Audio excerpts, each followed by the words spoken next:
Welcome! Hello friends! How do I even start this one?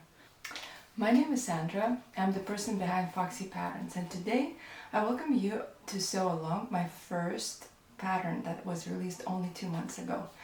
This is a beautiful Madison blouse. It's a very versatile pattern. You can use it either for work or for something more relaxed, depending on the color and the style and the fabric that you choose. This pattern is very versatile, but it has a lot of techniques in there. You can learn how to make a burrito method, how to do the gathering, because there are gatherings on the sleeves, at the front and at the back as well. So you can learn how to also do the loops, how to sew in shank buttons, and how to attach the cuff. All these techniques I'm going to show you today, and thank you for joining me. Let's get started. Here you see the list of supplies that you will need for this project. First of all, the fabric. I'm using this beautiful super light fabric. It's very important to choose the right fabric for this pattern. It has a lot of gathering, so you can get it. So the blouse could become really stiff if you're using midweight fabric. Here I'm checking the fabric in its drape to see that's super light and airy. You will also need very light interfacing. It's very light fabric, so you need to choose the interfacing accordingly. I just got this one at my nearest fabric store, making sure that it's very light. I will also be using this loop turner to turn the loops. I highly recommend it to get it, and it's not very expensive, and to use it for this or any other future project. I'm also using fabric covered buttons for this blouse. This is the mold and the press that I'm using, but you can use any type of button for the project, whatever you want. Alright, let's get started. As the first step, you will need to apply the interfacing. You will need to apply it to both facing pieces and the sleeve cuffs. Make sure your iron is not too hot, because the fabric is really thin and it's really easy to burn it. Now grab both facing pieces, and you will need to finish the curved edges of those pieces. I am going to use a serger or overlocker, as we say here in Europe. However, you can use any other seam finishing method that you prefer. You can even sew the interfacing to facing pieces and just fold it over.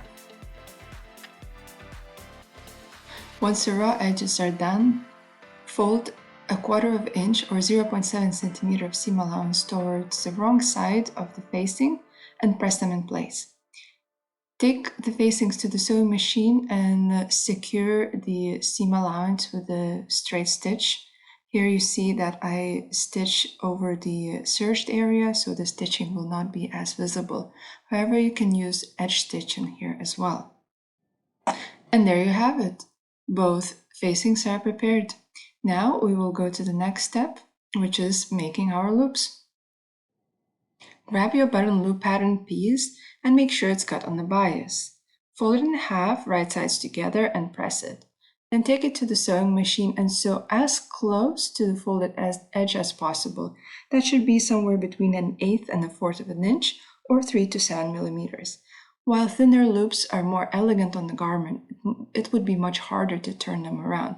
So you have to assess carefully what instruments you have and what kind of fabric you're using. I decided to be more adventurous and to make very thin loops, but the first step is to trim the seam allowance. You need to do that so you would have more space to turn the loops around, and you wouldn't have a lot of bunching in the loops. So you do that, and then you grab your loop turner or any other method. You can also use a small pin if you don't have a loop turner, and simply turn loops around. You can see here it takes a little bit wiggling and a little bit of effort, but once you get through, then it's pretty quick. You see, it took me some time, but the loops are turning around. Once you turn the loops, they're going to be all wrinkly, so you need to carefully press them and cut them into equal pieces. Each loop should be 4.5 centimeters or 1 3/4 of the inch. It's really important to keep that length, because the loops could be either too long or too short for your buttons if you don't keep that length. Here you see I measure each loop and I have 12 beautiful loops. The next step is to attach the facings to the front bodice. We're going to start with the right side because first we need to attach the loops. Place the pattern piece right side up and use the loop and button template to mark the placement of the loops. The pattern is designed to have 2 inches or 5 centimeters in between the loops. However, you can adjust and place the loops as you like. Here you can see I'm folding the loops in half and pinning them in place on the marked notches. At this stage, you need to place the loops facing the armhole, even though sometimes it could feel counterintuitive.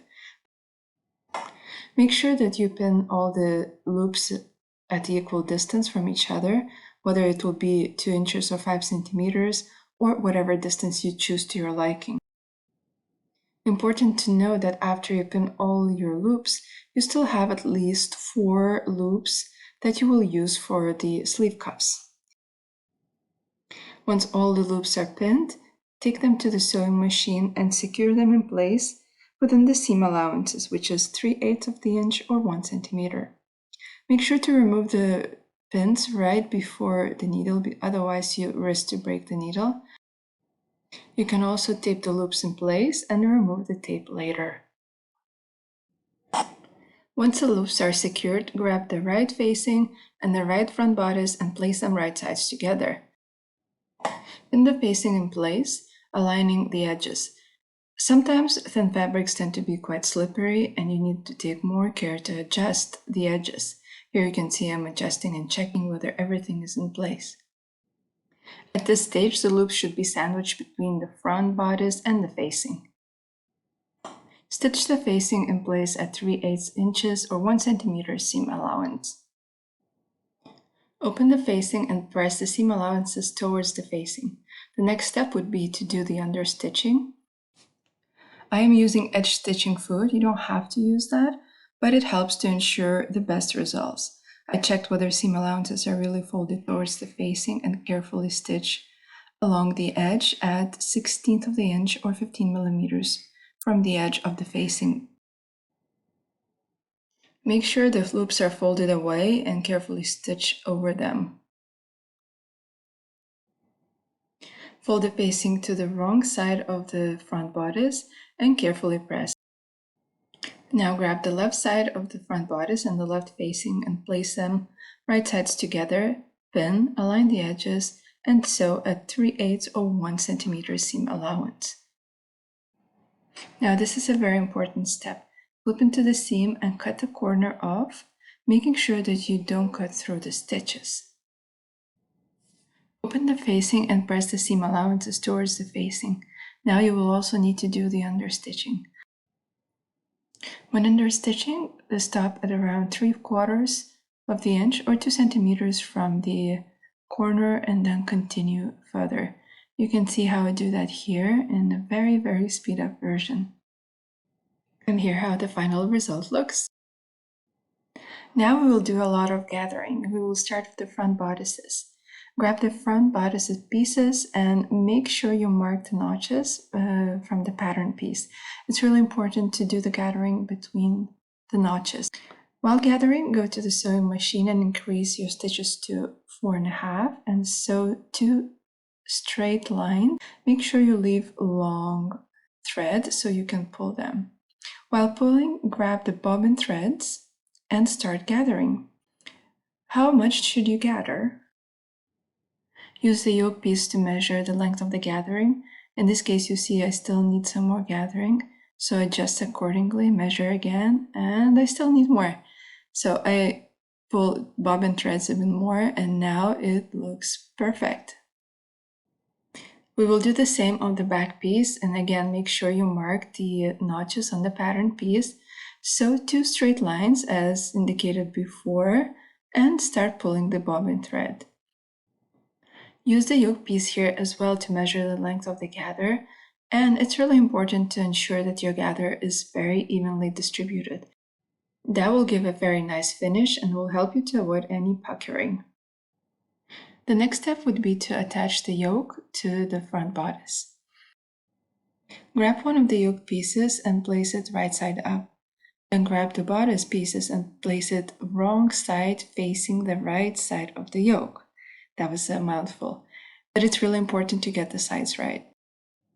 Make sure that the notches marking neckline seam allowances are marked and the facings are folded under.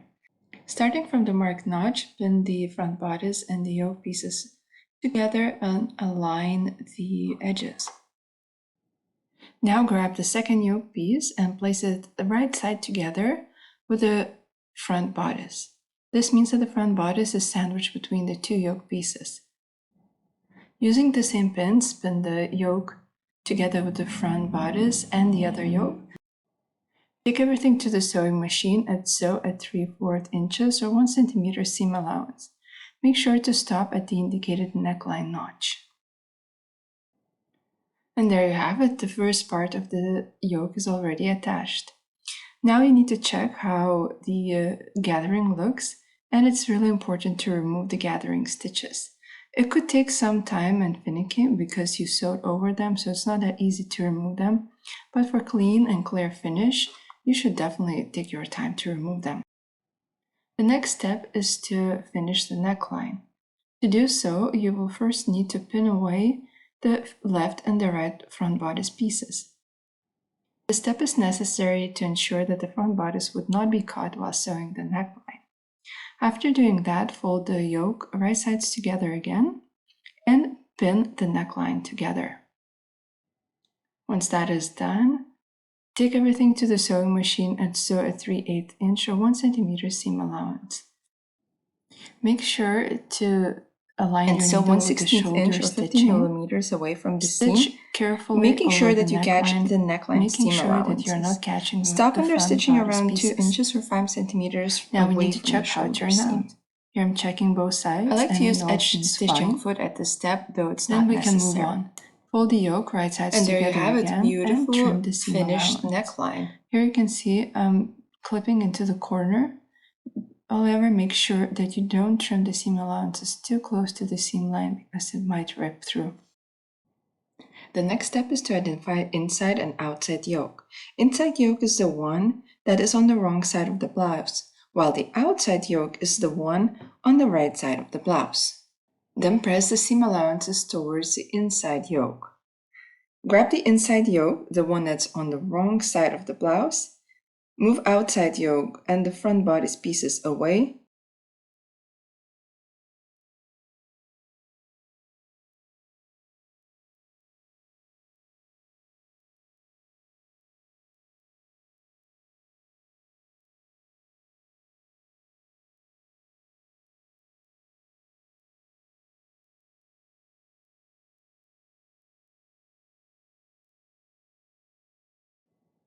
Now open the yokes again and grab your back bodice piece.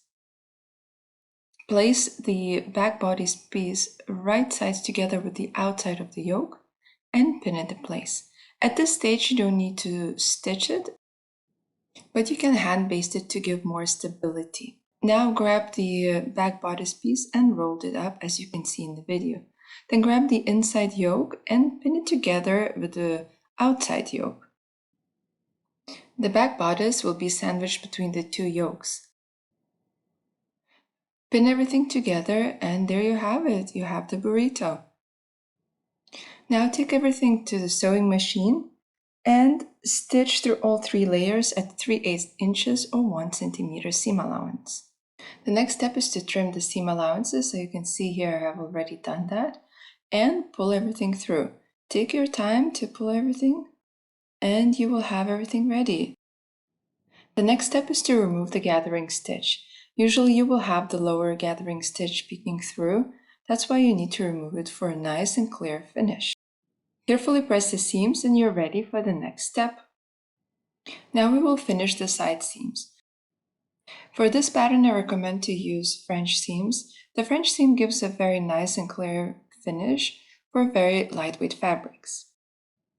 Pin the front and the back bodice wrong sides together and stitch at 3/8 inch or 1 centimeter seam allowance.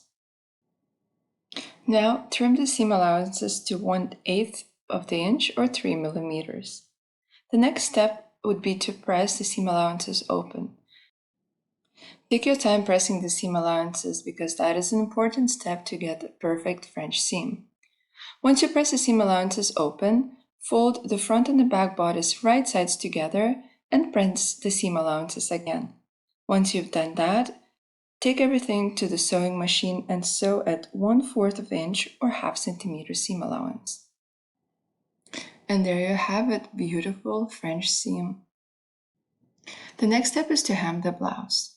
In order to do that, open the facings and stitch a fold guide at 1/4 inch or 7 millimeters from the edge of the fabric. Using the fold guide, fold the seam allowance twice at 1/4 inch or 7 millimeters and press. And here you see how it looks. The next step would be to fold the facing and the front bodice right sides together as seen here. Make sure the understitching and the seam allowances are folded towards the facing. Stitch in the crease of the upper fold line. Here you can clearly see the stitch line. Trim the corners of both facings. Just be careful not to cut through the hemline.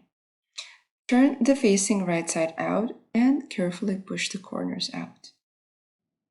Using the press lines, fold the hem twice again at 1/4 inch or 7 millimeters. Take it to a sewing machine and hem. Here I'm using edge stitch foot, though it's not necessary. And just like that, you hemmed your blouse. At this stage, the blouse bodice is all complete, the corners are sharp and crisp, and we are ready to move to the next step, which is preparing the sleeves. Take your bow sleeves and place them wrong side up. At this stage, we will prepare the vent opening, and you will also need the sleeve bias bindings. The sleeve pattern has a marked sleeve band. Cut it open and mark it on the sleeve pattern. It's really important to make sure that the markings are mirrored. The best way to do that is by placing the sleeves next to each other. Grab your scissors and carefully but confidently cut open your sleeve vents. Now you need to prepare your sleeve as bias binding. Fold the seam allowances to the wrong side and press, then fold the binding in half and press again. Here you can see how press bias binding looks. And now the bias binding is ready. We move them to the side and grab the sleeve pattern piece again. The first step is to stay stitch around the vent opening at around 1/4 inch or 0.7 millimeters. Unfold the bias binding and pin the right side of the bias binding with the right side of the sleeve. The two layers of the fabric will be lined up at the ends, however at the center it will form some sort of a V shape, as you can see here in the video. Sew along the pin edges, just catching the sleeve fabric at the center and making sure that no folds or tucks are caught under the thread. As you can see here, I just caught fabric at the center. The next step is to take your scissors and to trim the seam allowances to 1/4 inch or 5 millimeters. Press the seam allowances towards the bias tape and fold the bias tape along the pressed edges towards the wrong side of the sleeve. Make sure that the bias tape on the wrong side of the sleeve slightly covers the stitching line. Pin everything in place, making sure that you catch the bias tape on the wrong side of the sleeve. Here you will be using stitch in a ditch method, which means stitching right in the seam line of the bias binding to make sure that the seam is not visible from the right side of the garment. Here you can see the finished bias binding.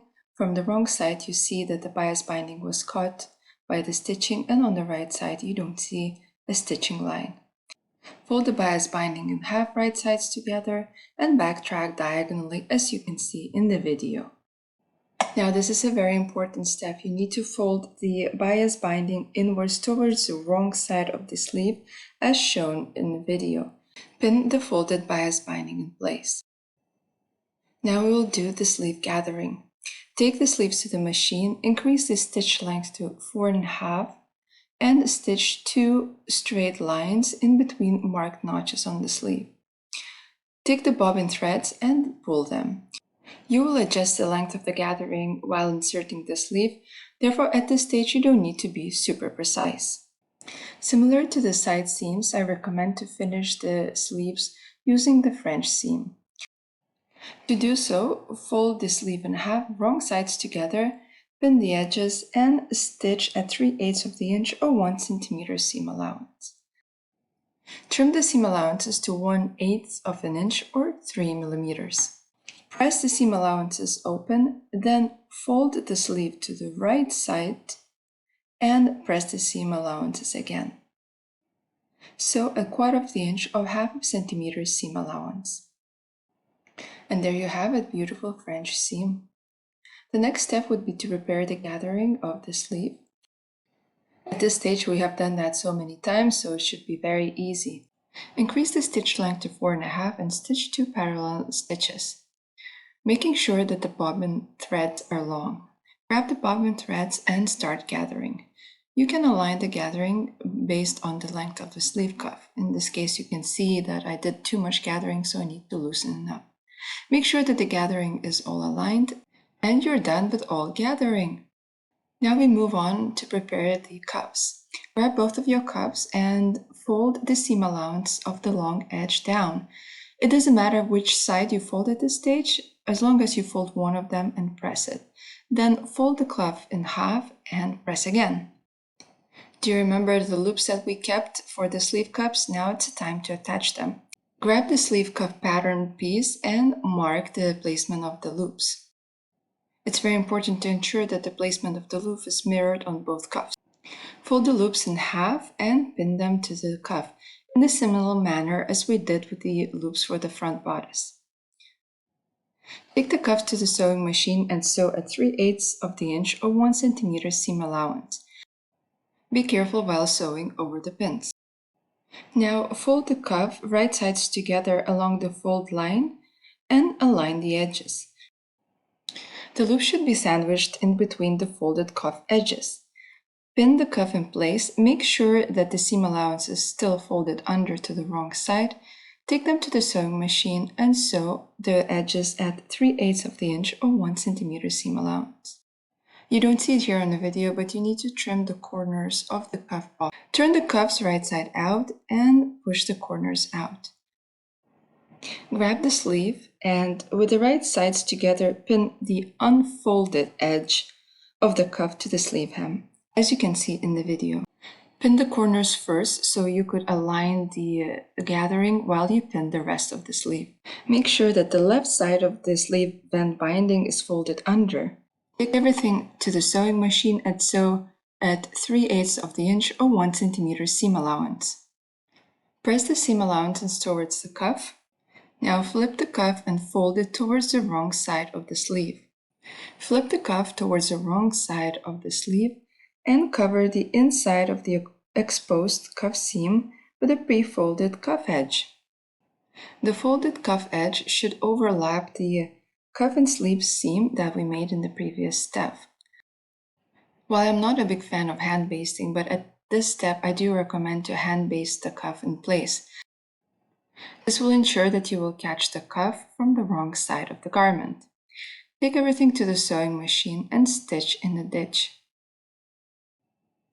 And your sleeve is finally ready. Now we move to almost the final step, which is attaching the sleeve to the bodice. Grab your finished bodice, turn the sleeve right side out and turn the bodice wrong side out. With the right sides together, insert the sleeve into the armhole. Align the side seam together with the sleeve seam for a clear and nice finish. And the next step is to align the notches. Here you can see I'm aligning the back notch together with the sleeve notch. Similarly, align the front notches. And now you're going to adjust the gathering to the remainder of the sleeve. Here you can see I have done too much gathering, so I'm adjusting it and loosening it. It's very important to align the gathering that's more or less equal throughout the sleeve. That will give a very nice finish and will help you to avoid any possibility of puckering. The gathering makes it very easy to insert the sleeve because you don't need to ease it in. You just adjust the gathering and then you have it. Take everything to the sewing machine and sew at 3/8 of the inch or 1 centimeter seam allowance. I usually start right before the armpit seam and carefully sew all the way around the armhole. I went ahead and finished the raw edges with the serger. However, you can use any other method to finish the raw edges. In this model in particular, you will have a really nice finish if you will use bias binding. And you're done. The only thing that's left is to sew up the buttons. Align the left and the right side of the blouse, and using the loop placement, mark where you would sew up the buttons. I'm using the fabric covered buttons for this model. However, any other button of 3/8 of the inches or 10 millimeters would work for this model. Here you can see how I sew up the button. I wish I could sew the buttons as fast as this video is. Here you can see how I sew up the first button, but the others are sewn up the same. You will need to sew the buttons in the same manner of the cuff. Here I'm marking the placement of the buttons and sewing them up. It's exactly the same as for the front bodice. I am making a small knot and then securing the button with 3 or 4 stitches. And here is the final result. You have a beautiful Madison blouse. Thank you so much guys for sticking with me and watching this sew along video.